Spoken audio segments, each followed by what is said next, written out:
Now next is what should be the minimum distance of a reflector so that we can hear an echo. In normal circumstances we don't hear an echo. Classroom के अंदर हमें eco सुनाई नहीं देता है क्योंकि sound का speed है 344 मीटर पर सेकेंड और ये बहुत जल्दी ओरिजिनल साउंड और reflected sound almost same time में हमारा ब्रेन में पहुंच जाता है। कोई भी साउंड ब्रेन में पर पहुंचता है तो वो 1/10 सेकंड के लिए ठहर जाता है। इसे हम लोग बोलते हैं परसिस्टेंस ऑफ हियरिंग। साउंड जो हमारे ब्रेन में आया वो 1/10 सेकंड के लिए ठहर जाएगा। तो ओरिजिनल साउंड आया और जब तक कि नहीं ओरिजिनल साउंड निकल जाता है और उसके बाद अगर दूसरा साउंड आता है तभी हमें दो डिस्टिंग्विश साउंड हमें सुनाई देता है। क्लासरूम में हमें नहीं सुनाई देता है टीचर का जो लेक्चर है उसका इको, जस्ट बिकॉज कि ओरिजिनल साउंड और reflected sound almost same time पे मेरा ब्रेन में पहुंच जाता है। तो इको सुनने के लिए टाइम इंटरवल होना चाहिए 1/10 सेकंड, कि 1/10 सेकंड तब तक तो ब्रेन में ठहरा हुआ है वो साउंड। सो इको सुनाई देने के लिए हमें ओरिजिनल साउंड के 1/10 सेकंड के बाद रिफ्लेक्टेड साउंड अगर आता है तो हमें इको सुनाई देता है। तो ये मान लीजिए एक सोर्स है और ये ऑब्जर्वर है, ये सोर्स और ये ऑब्जर्वर है, ये रिफ्लेक्टर। और पहले भी हम लोग यस्टरडे भी हम लोग चर्चा कर चुके हैं कि रिफ्लेक्टर एक लार्ज साइज का होता है। ऐसा स्मॉल साइज में साउंड रिफ्लेक्ट नहीं करता है। साउंड का कुछ प्रॉपर्टीज है, हाँ, रिफ्लेक्शन के लिए हमें एक ये चाहिए। और दूसरा चीज है कि एक सूटेबल एम्पलीट्यूड में भी आना चाहिए। एक बहुत स्मॉल एम्पलीट्यूड में अगर साउंड आएगा, रिफ्लेक्टेड साउंड अगर स्मॉल एम्पलीट्यूड में आएगा तो हमें वो भी सुनाई नहीं देगा, क्योंकि साउंड जैसे जैसे आगे बढ़ता है उसका लाउडनेस कम होते जाता है, सो दैट कि मेरा कान उसे सुन सके। लाउडनेस ही अगर कम आएगा तो भी हमें इको सुनाई नहीं देगा। तो खैर वो हमारा पार्ट ऑफ क्वेश्चन है। मेरा पार्ट ऑफ क्वेश्चन है कि ये रिफ्लेक्टर का दूरी कितना होना चाहिए कि हमें इको सुनाई दे। इको सुनाई देने के लिए हमें 1/10 सेकंड के बाद ओरिजिनल साउंड का 1/10 सेकंड के बाद रिफ्लेक्टेड साउंड आना चाहिए। तो साउंड गया डी और लौटा डी, गया डी और लौटा डी। तो साउंड कितना डिस्टेंस ट्रेवल किया, डी गया डी लौटा, तो टोटल डिस्टेंस ट्रेवल कितना हो गया 2d। और स्पीड कितना है 344 मीटर पर सेकंड। और कितना सेकंड के बाद, मिनिमम कितना सेकंड के बाद आना चाहिए, तो टाइम 1/10 सेकंड। तो हमें पता है distance is equal to speed into time. So distance is equal to speed into time, और इसी से हमको निकल जाएगा distance.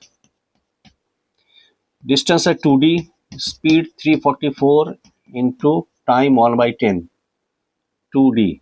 So d should be 344/2 into 1/10, ये हो जाएगा 172।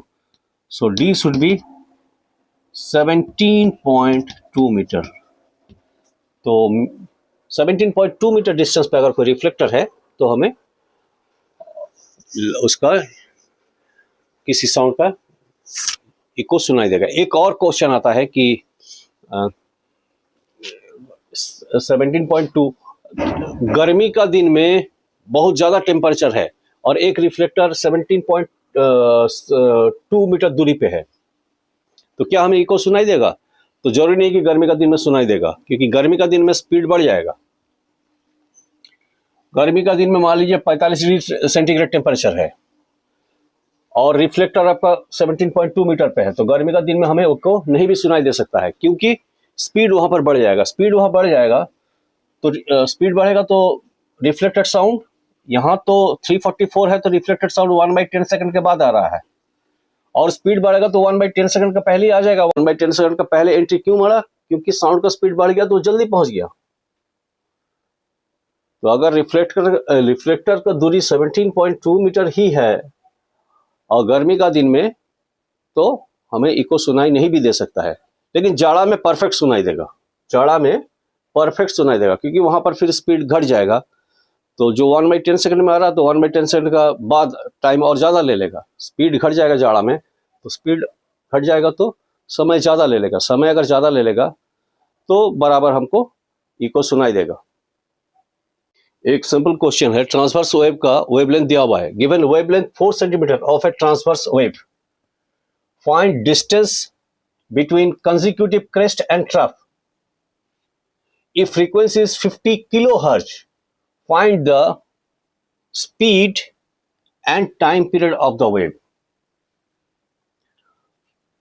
So ये है आपका ट्रांसवर्स वेव, ठीक है। तो ये आपका ट्रफ हुआ, ये हुआ क्रेस्ट। तो यहां से यहां तक होता है लैम्डा, यहां से यहां तक होता है आपका लैम्डा, और यहां से यहां तक होता है लैम्डा बाई 2, और यहां से यहां तक होता है लैम्डा बाई 4, ये लैम्डा बाई 4, ये लैम्डा बाई 4, ये लैम्डा बाई 4, ये लैम्डा बाई 4। यानी क्रेस्ट से ट्रफ का जो दूरी होगा यहां से, ये हो जाएगा lambda by 4 plus lambda by 4। तो लैम्डा बाई 4 और लैम्डा बाई 4 मिलकर हो जाएगा लैम्डा बाई 2। तो लैम्डा दिया हुआ है आपका,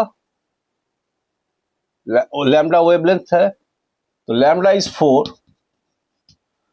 तो डिस्टेंस जो पूछा है बिटवीन क्रेस्ट एंड ट्रफ हो जाएगा lambda by 4, lambda by 2, that is 4/2 equal to 2 centimetre, ठीक। और निकालना है स्पीड, तो स्पीड इक्वल टू हो गया तुम्हारा frequency into wavelength. So speed is your frequency into wavelength. Speed is equal to frequency into wavelength, lambda. What is your frequency?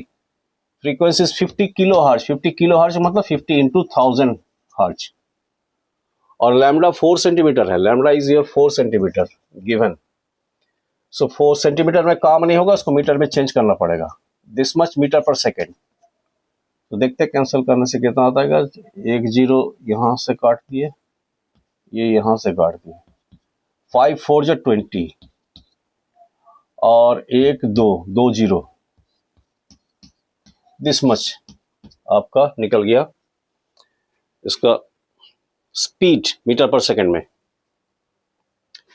और time period is equal to 1 by frequency. So this is 1 by what is your frequency, 50 kilohertz, मतलब 50 into 1000।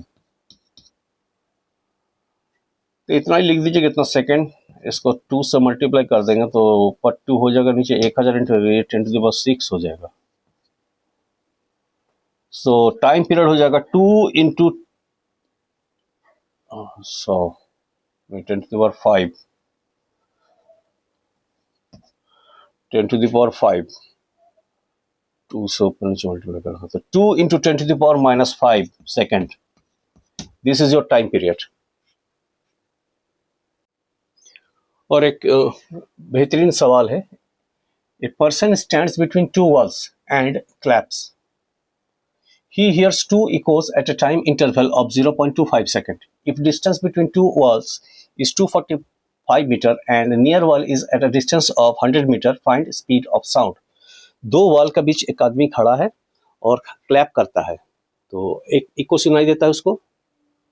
Near wall से जो eco सुनाई, वो पहले eco सुनाई देगा, और फिर फार वॉल से जो साउंड रिफ्लेक्ट होकर आएगा तो दूसरा इको सुनाई देगा, और दोनों इको का बीच का टाइम इंटरवल है 0.25 सेकेंड। तो आपको स्पीड ऑफ द साउंड पता करना है। तो let speed of the sound be, let speed of the sound be v metre per second. Okay, so ये देखिए फिगर है, ये 2 वॉल है, ये 2 वॉल है, और दोनों वॉल का बीच का डिस्टेंस है 245 मीटर। और नियर वॉल से एक आदमी खड़ा है, नियर वॉल से 100 मीटर की दूरी पे एक आदमी खड़ा है, तो ये है 100 मीटर। तो ऑब्वियसली हो जाएगा 245 से 100 को माइनस कर देंगे तो 145 मीटर। और यहां से एक क्लैप करता है, तो पहला क्लैप इसको सुनाई देगा, पहला क्लैप सुनाई देगा time is equal to distance by speed. तो स्पीड डिस्टेंस कितना हो जाएगा, इसका साउंड गया यहाँ तक और फिर वापस आया टकरा के, तो साउंड कितना डिस्टेंस ट्रेवल किया, 200 मीटर ट्रेवल किया। और बाय वेलोसिटी, वेलोसिटी भी जो हमें निकालना है। और फिर उसके बाद दूसरा इको सुनाई देगा कुछ देर बाद।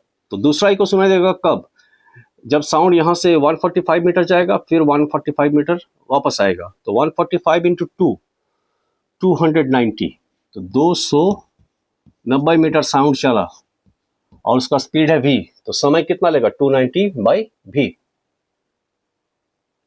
और ये दोनों टाइम का बीच का डिफरेंस है 0.25, ये दिया हुआ है, यानी दिया हुआ है t2 minus t1 is equal to 0.25।